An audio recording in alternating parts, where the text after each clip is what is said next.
Ciao ragazzi, io sono Riccardo, bentornati nel mio canale YouTube e nel mio garage. Oggi ho rotto la lama della sega a nastro, quindi devo sostituirla e approfitto per farvi vedere la sostituzione. Ho comprato delle lame su Amazon, le ho prese preventivamente per evitare di farmi trovare impreparato. Se siete interessati poi vi lascerò il link per poterle comprare sia nel primo commento sotto questo video che nella descrizione qua in basso. Vedremo sia quali sono le procedure per cambiarla in sicurezza che qual è la tecnica per poterla sostituire, quindi cosa va smontato, eccetera. Tutto quello che vedrete andrà fatto ovviamente anche sulle seghe a nastro di altri modelli, soprattutto quelle hobbistiche che si somigliano un po' tutte. Quindi adesso smontiamola e vediamo come si fa. Innanzitutto è fondamentale staccare assolutamente l'alimentazione elettrica per evitare di farci male. Dopodiché va allentata questa manopola ruotandola in senso antiorario, quindi si gira e si svitano le viti che tengono bloccato sia questa copertura che la copertura sulla parte bassa.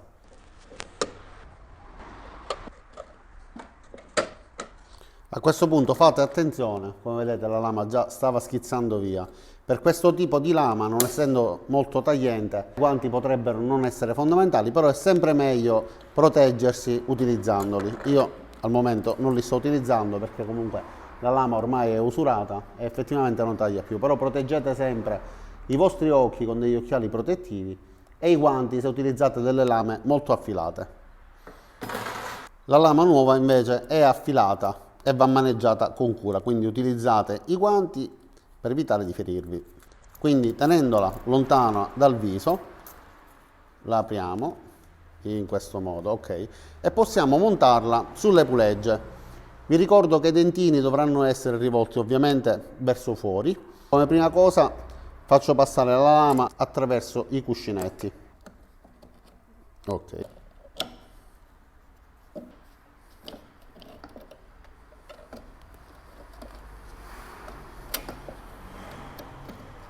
Facciamo in modo che la lama vada esattamente sulla gomma della puleggia. Perfetto.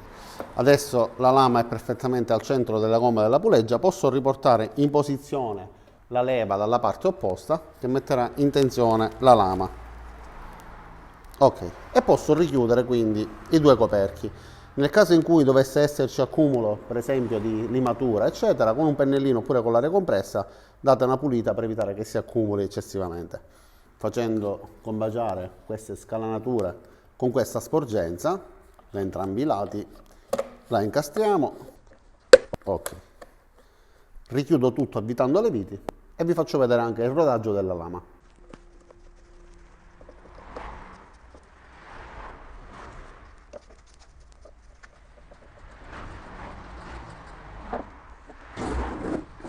Ok, adesso posso avviarla per la prima volta, vedere se la rotazione non mostra anomalie e poi eseguire il primo taglio su un pezzo di ferro pieno. Questo è un pezzo di ferro da 8 mm per tutta la sua lunghezza per fare il rodaggio della lama, perché la lama al primo utilizzo va rodata con un taglio lento ad una velocità intermedia con il solo peso dell'utensile su un pezzo di metallo così grosso, in modo che i denti possano ricevere il giusto rodaggio e durare a lungo. Vediamo come gira.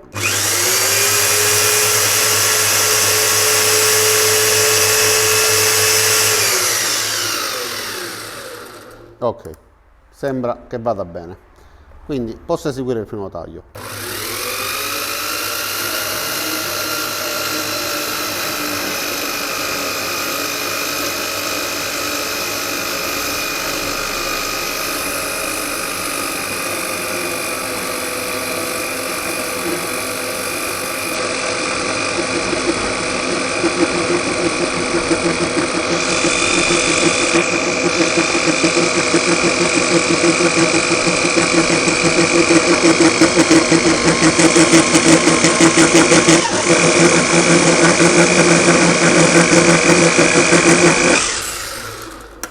Ok, solitamente io di questi tagli ne faccio sempre 3 a velocità diverse. Questa era molto ridotta, era una velocità a 2,5, ne faccio quindi un altro a 4.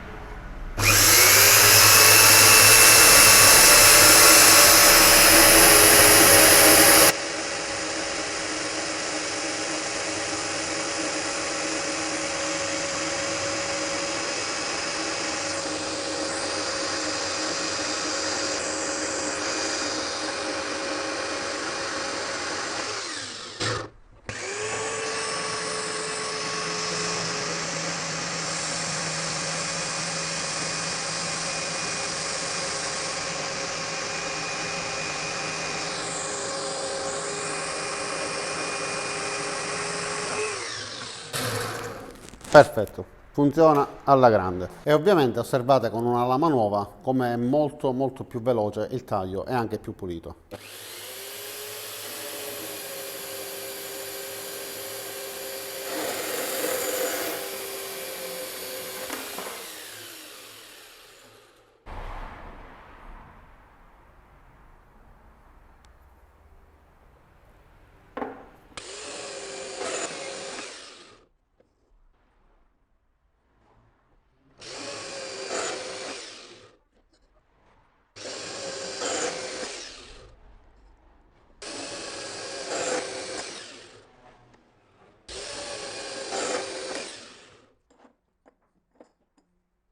E allora ragazzi, io ho finito con la sostituzione della lama, come avete visto è semplice, però in tanti in questo periodo mi avete chiesto sia quali fossero le lame corrette per questo modello, che poi ripeto va bene anche per altri modelli simili, dei quali vi lascerò pure il link perché sono dei modelli interessanti, visto che questa si trova solo alla Lidl e solo una volta all'anno.